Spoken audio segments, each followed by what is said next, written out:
You're watching Path and Tarot.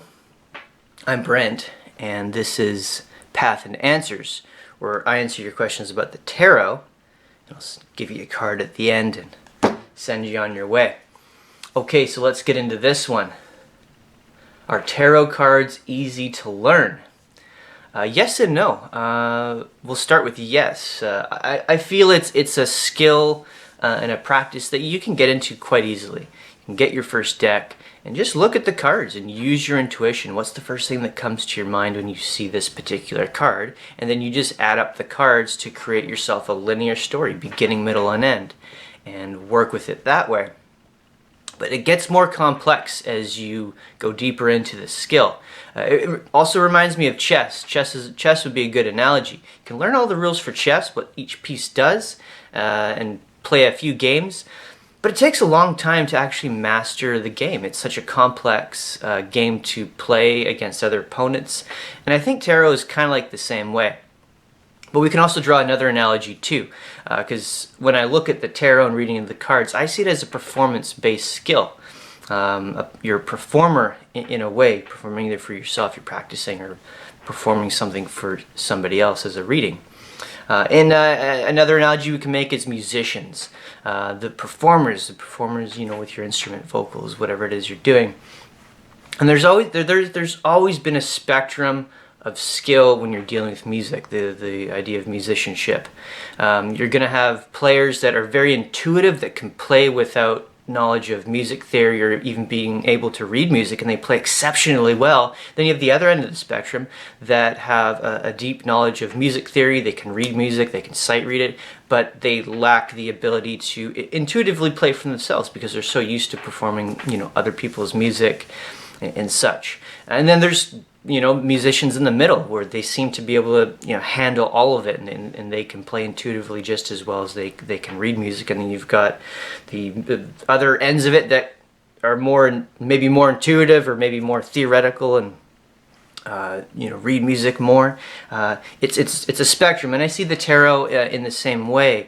You can read the cards possibly more intuitively, or you can maybe stick to a theoretical construct using just what's found in books, or you can kind of put it all together and be able to just draw from both intuition, both what's in the books and the collective understanding of what tarot is. And use other aspects. You draw from the intense and deep symbolism that's found in a lot of tarot decks to put together, the messages that you're channeling through the cards in your reading.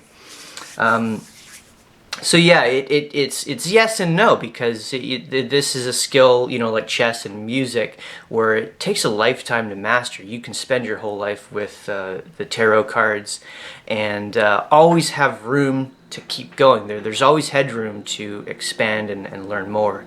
The other thing too is the human condition is rooted in cycles. So that's why you're always able to enter a new level of mastery. Once you achieve something, you enter a plateau and you have always room to advance upwards.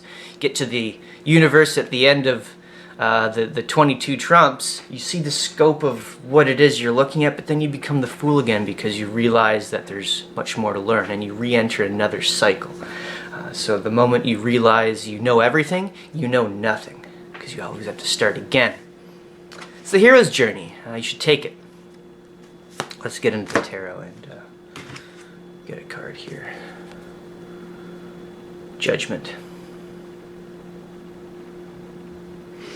This is the Waite-Smith images, redone in black and white with a custom backing. Oh, the card fell. Judgment. In a way, you're judging yourself as you become more skillful.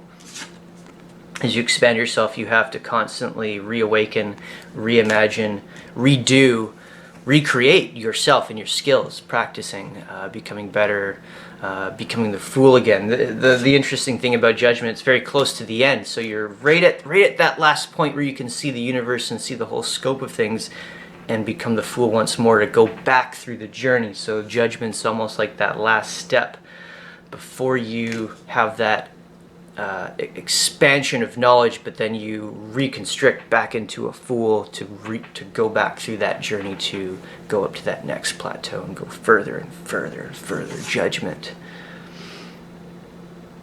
In the context of this, what we're talking about, the questions, I sort of see it as the almost a way to develop yourself, like a stopping post of your learning. All right, so that's it. I'll see you out there.